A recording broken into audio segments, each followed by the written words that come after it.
گزشتہ درس میں آپ نے رسول اللہ صلی اللہ علیہ وسلم کی لحیہ مبارک یعنی حضور کی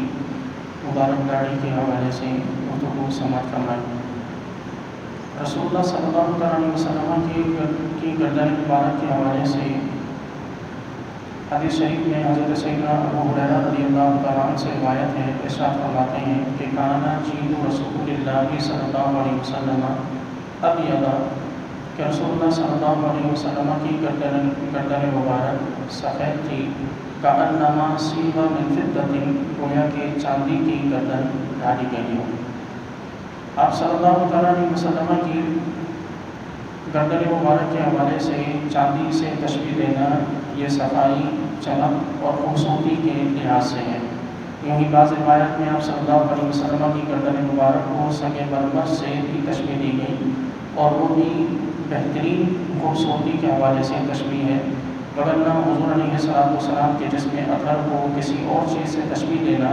یا آپ کے جسم اطہر کی شان کے ادب کے خلاف ہے۔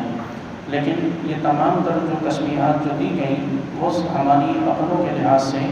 ہمیں یہ سمجھانے کے لیے دی گئی کہ حضور اکرم صلی اللہ علیہ وسلم کی جسم اطہر اللہ تبارک و تعالیٰ نے کائنات میں سارے اجسام میں سب سے زیادہ حسین اور جمیل بنایا۔ آپ صلی اللہ علیہ وسلم کے مبارک کندھوں کے حوالے سے، حضور کے شانوں کے حوالے سے ارشاد فرمایا گیا کہ بعید ما بین المنکبین، کہ رسول اللہ صلی اللہ علیہ وسلم کے دونوں کندھے ایک دوسرے سے دور تھے، اور کندھوں کے دور ہونے سے مراد سینے کی چوڑائی مراد ہوتی ہے کہ جس شخص کا سینہ جس قدر زیادہ چوڑا ہو اس کے کندھے ایک دوسرے سے اتنے ہی زیادہ فاصلے پر ہوتے ہیں۔ تو گویا کہ آپ صلی اللہ علیہ وسلم کے متعلق ایک روایت میں یہ بھی کہا گیا کہ عریض الصدری بعید ما بین المنکبین، کہ آپ علیہ السلام چوڑے سینے والے اور کندھوں کے فاصلے والے تھے، یعنی حضور اکرم علیہ السلام کا سینہ مبارک چوڑا تھا۔ یہ تو ظاہری بناوٹ کے لحاظ سے، وگرنہ سینہ مبارک کی کشادگی اور اس کی وسعت کا اندازہ ہم نہیں لگا سکتے کہ جس میں اللہ رب العزت نے جس کے متعلق قرآن مجید میں فرمایا ہو کہ الم نشرح لک صدرک، کہ اے محبوب کیا ہم نے آپ کے لیے آپ کے سینے کو کشادہ نہیں فرما دیا؟ تو جس کے سینے کو اللہ رب العزت نے کشادہ فرمایا ہو، ہم اس کی کشادگی کا، ہم اس کی وسعت کا قطعی اندازہ نہیں لگا سکتے۔ لیکن یہ ضرور ہے کہ بناوٹ کے لحاظ سے، یعنی جسم کی ساخت کے لحاظ سے حضور اکرم صلی اللہ علیہ وسلم کا سینہ مبارک چوڑا تھا، آپ کے مبارک کندھوں کے درمیان فاصلہ تھا۔ یوں ہی آپ علیہ السلام کے قلب اطہر کے حوالے سے،